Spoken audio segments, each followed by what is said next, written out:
ଓଡ଼ିଆ ମାଣବସା ଗୁରୁବାର ପ୍ରତ୍ୟେକ ଗୃହିଣୀମାନଙ୍କର ଅତି ପ୍ରିୟ ହୋଇଥାଏ। ଏହି ମାର୍ଗଶିର ମାସରେ ପ୍ରତ୍ୟେକ ଗୃହିଣୀମାନେ ଶ୍ରଦ୍ଧାର ସହିତ ଏହି ମାଣବସା ଗୁରୁବାରକୁ ପାଳନ କରିଥାନ୍ତି। କାର୍ତ୍ତିକ ପୂର୍ଣ୍ଣିମା ପରେ ପରେ ମାର୍ଗଶିର ମାସ ଗୁରୁବାର ଆରମ୍ଭ ହୋଇଯାଏ। ଚଳିତ ବର୍ଷ ମାଣବସା ଗୁରୁବାର ନଭେମ୍ବର 21 ତାରିଖରୁ ଆରମ୍ଭ ହୋଇ ଡିସେମ୍ବର 12 ତାରିଖରେ ଶେଷ ହେବ। ନଭେମ୍ବର ମାସରେ 2ଟି ମାଣବସା ପାଳନ କରାଯିବ ଏବଂ ଡିସେମ୍ବର ମାସରେ ଆଉ 2ଟି ମାଣବସା ପାଳି ପାଳନ କରାଯିବ। ନଭେମ୍ବର 21, ନଭେମ୍ବର 28 ଏବଂ ଡିସେମ୍ବର 5 ଏବଂ ଡିସେମ୍ବର 12 ତାରିଖରେ ମାଣବସା ଶେଷ ପାଳି ପାଳନ ହେବ। ମାଣବସା ଗୁରୁବାରରେ ମା ଲକ୍ଷ୍ମୀଙ୍କୁ ପୂଜା କରାଯାଏ। କେହି କେହି ଏହାକୁ ଧାନମାଣିକା ଓଷା କିମ୍ବା ମାଣବସା ବୋଲି ମଧ୍ୟ କହିଥାନ୍ତି। ଏହି ଓଷା ସମସ୍ତେ କରିପାରିବେ।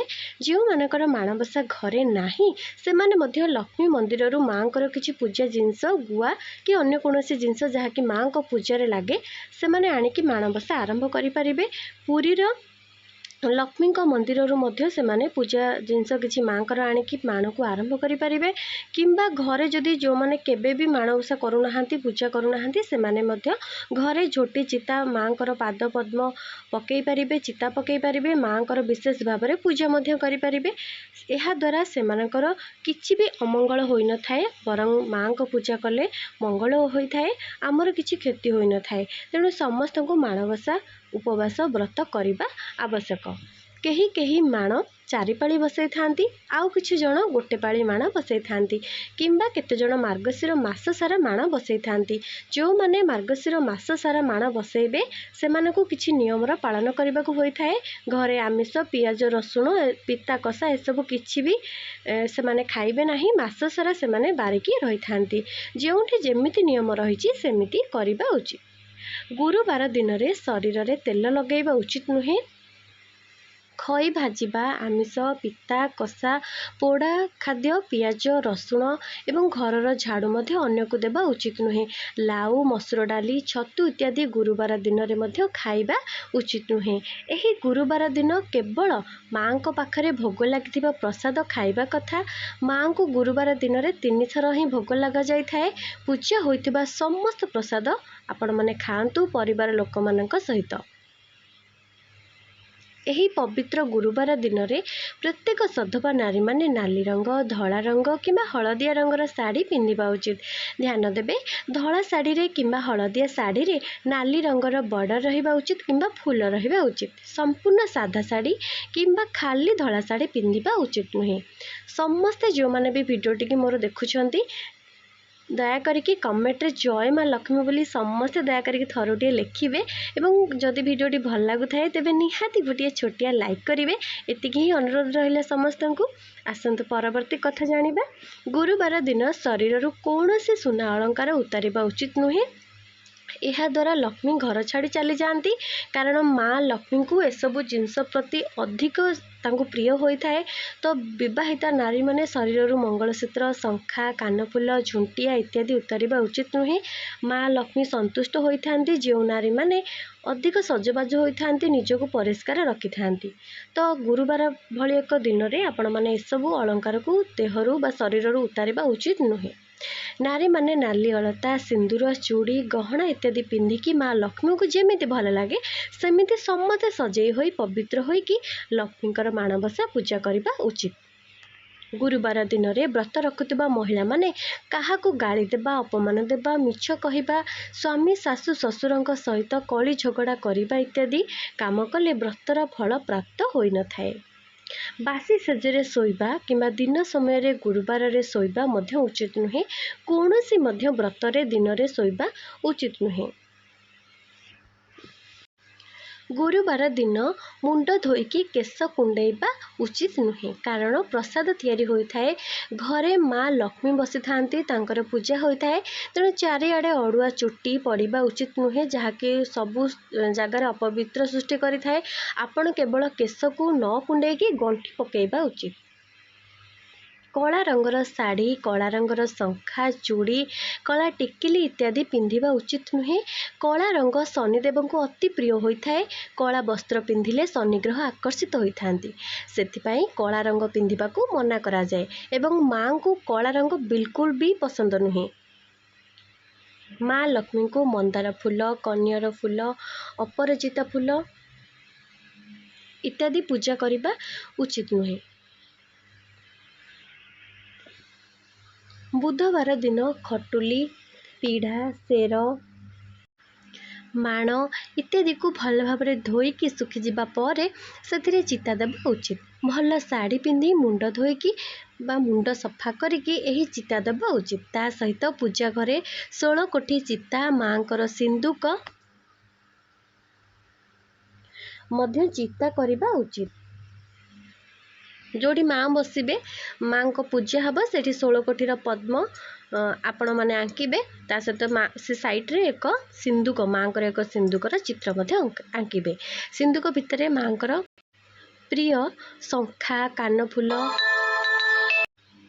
मंगलसूत्र, सिंदूर फरुआ, आईना, पानिया एसबू इत्यादि आपण मैंने चिता पकेबा उचित। जहाँकि माँ को भल लगे सब गहना एसबू आपण मैंने हार एसबू आपण मैंने सिंदूक भितर चिता पकेबे।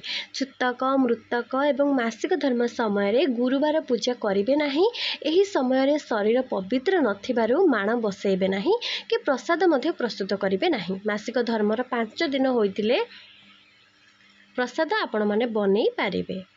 घरे कहार जदि मृत्यु हो सारी एवं वार्षिक तांकर होई नहीं ताहले आपण घरे माण बसई पारिबे। कारण माण बसवा केबे मध्य बंद होई न थाए। जेतेबेले भी माण बसे केबे भी बंद होई न थाए। जदि छूतक, मृतक किंबा मासिक धर्म चली थाए आ घरे केही भी महिला नाहंती माण बसैबा पई मासिक धर्म समय ताहले बंद रही थाए। नचेत माणबसा केबे भी बंद होगा उचित नुहे। शास्त्र रे सेमिति किछि भी वर्णित नहीं कि मृत व्यक्तिंकर वार्षिक पर्यंत घरे किछि पूजा हेबो नहीं बोली। तो प्राय समस्ते कौन करते ना वार्षिक न जावा पर्यंत मंदिर जाते ना, कौन पूजा कौन शुभ काम किछि भी करते ना। एसबू किछि वर्णित होई नाही जे घरे माण बसा जीव नाही। कारण वर्षे पर्यंत जदि आपण माने ठाकुर को पूजा करिवे नाही, तांको ध्यान करिवे नाही, ताहले नेगेटिव एनर्जी चारिआडे आमर घूरी बुलिबे। आम भितर जो पॉजिटिव एनर्जी सब थिला, पॉजिटिव गुण सब आसी जाउथिला से सब धीरे धीरे दूरेबाकू लागिबो। तो आपण माने माण किंतु बसई पारिबे, ठाकुर को मन भितर मध्ये पूजा करि पारिबे। किछि नहले भी झोटी आमर पाद पद्म मध्ये पकई पारिबे, किछि भी असुविधा नाही।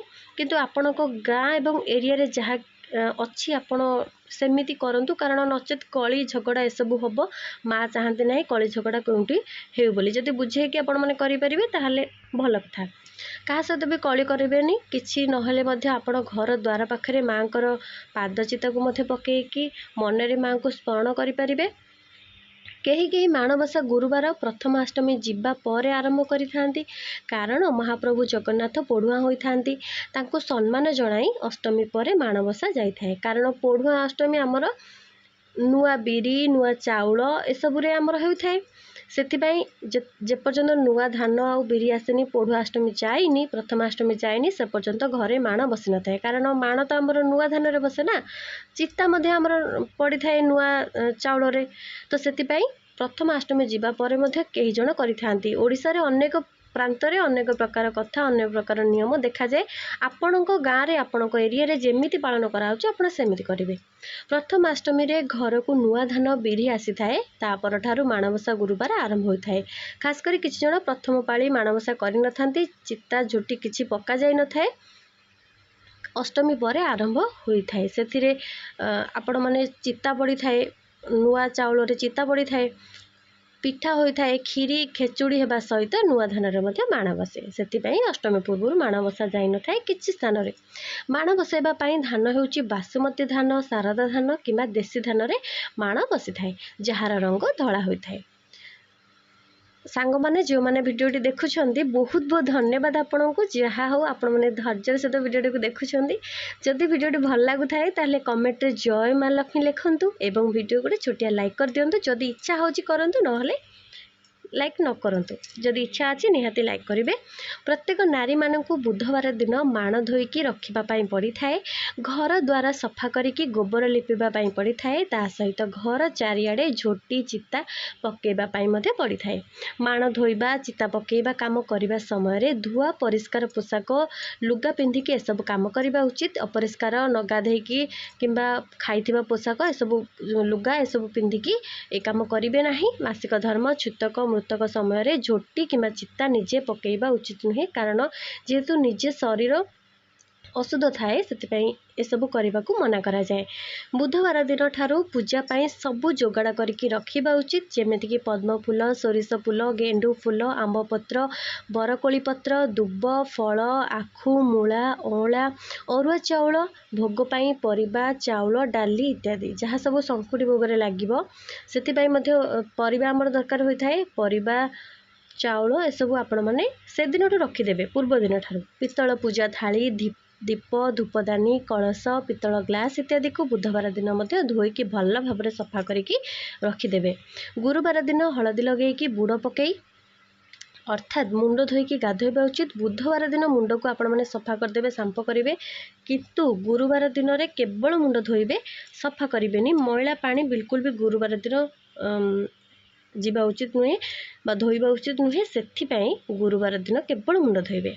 नारी माने गुरुवार पाहांतारू गाधोईकी घर चारिआडे गोबर पानी किंबा गंगा जल चिंचिबा उचित। तापरे द्वार पाखरे कलश पूजा करिबा उचित। कलश पूजा रे आंब पत्र, दुब, बरकोली पत्र, फूल, पैड किंबा जेकोसी फल, दीप, भोग, अरुआ चाउल, अगुर, कर्पूर, कदली पत्र, गंगा जल, पैता, मुरुज, पंचामृत इत्यादि लगी थाए। तापरे ठाकुर घरे प्रथमे कलश पूजा करी 16 कोटी पद्मचिता उपरे काठ किंबा पित्तलर खटुली बसाइबा उचित। ध्यान देबे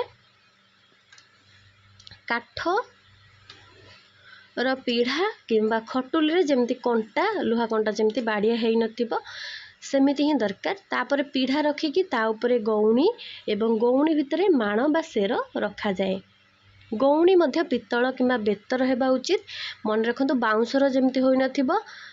जो पीढ़ा किंबा खटुली रखिबे सेथिरे लुहा कंटा जमती नथिबो सेथि प्रति मध्य ध्यान देबा उचित। वर्तमान पित्तल गौणी आसुची जहाँकि सेथिरे मांकर प्रतिमा मध्य आसुची। केही केही जो माने बेतर गौणी रखुचंदी सेथिरे मध्य मांकर हलदी रे तांको मुख करी कौड़ी रे आखि करी कजल लगे मांकर मध्य प्रतिमा तैयारी करिकी पूजा करंती।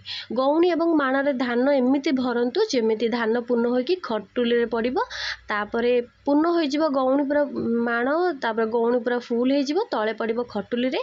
तापरे हलदी पानी रे गुआ को धोईकी सेही धान माण उपरे रखी देबे, सिंदूर लगेबे, फूल देबे, ता उपरे धान मेंटा जो करके रखिथिबे नुआ धान रे ता उपरे धान मेंटा को रखिबे।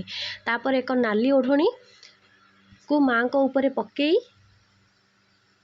गेंडु माला ता उपरे पकांतु।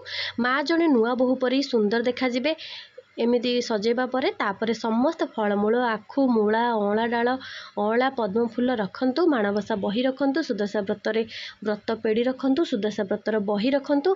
एहा परे सकाळर भोग अर्थात 10 प्रकार फल एवं छेना कर्पूर गुड़ कदली आदिर पणा देकी धूप दीप झुणा लगे माँकर बही पड़ी माँ को आवाहन करंतु। जदि 10 प्रकार फल नाही ताहाले 10टी फल रे आपण माने पूजा करि परिबे। एमिति 3 थर माँ को गुरुवार रे भोग लगी थाए। तापरे संखुड़ी भोग द्विपहर समय लगी थाए एवं संध्यारे संध्या भोग लगे आरती करा जाए। माँ को सब बेले 10 संख्याटी बहुत भल लगे से 10 प्रकार फल रे पूजा हुए। 10 प्रकार पुर रे मंडा तैयारी हुए। तो 10 जमीक 10 सुदशा व्रत 10टी गंठी पड़े ए सबू तो 10 संख्या माँ को बहुत भल लगे। संखुड़ी भोगरे आपण खेचुड़ी डालमा सोरिष साग खीरी बुढ़ा चकुली दही पखाल चितौ चकुली इत्यादि भोग लगे पारिबे। एही प्रसाद को घर लोक माने सेवन करिवे। किंतु बाहा हो जाइथिबा झियो जदि घर को आसे से समय ताहले घरे से प्रसाद सेवन करने को तांको देबे नहीं। पर लोक बाहर लोकों को मध्य एही प्रसाद देबा उचित नुहे किंबा निजे अन्य घरे गुरुवार रे खाइबा मध्य उचित नुहे। जदि घर को से दिन में भणजा भाणेजी मैंने आसती यह बहुत शुभ अटे। से माने खाइले आम पाई भल। जार घरे जमीती पूजा विधि रही आपण से हिसाब रे पूजा करंतु। मु मोर जमीती जानी आम घरे जमीती हुए मु से हिसाब रे आपण मन को कहीदेली। जदि आपण माने आउ किछि अलगा रे आपण माने किछि करूछंती बा किछि मु छाड़ीदेली कहवाई किछि भूलीगली ताहले मते निहाती कमेंट रे जणांतु। आ जदि किछि जानिया पे चाहुछंती ताहले मते मते कमेंट रे कहिबे। जदि मु जानिथिबि निश्चिंत आपण मानकर उत्तर देबी देबा पई चेष्टा करिबी। एवं समस्ते श्रद्धार सहित माँ लक्ष्मी को पूजा करंतु। उचित नियम रे पूजा करिबा उचित। ଏହା କଲେ ଆପଣମାନଙ୍କୁ ମା ଲକ୍ଷ୍ମୀଙ୍କର ଆଶୀର୍ବାଦ ସବୁବେଳେ ରହିବ।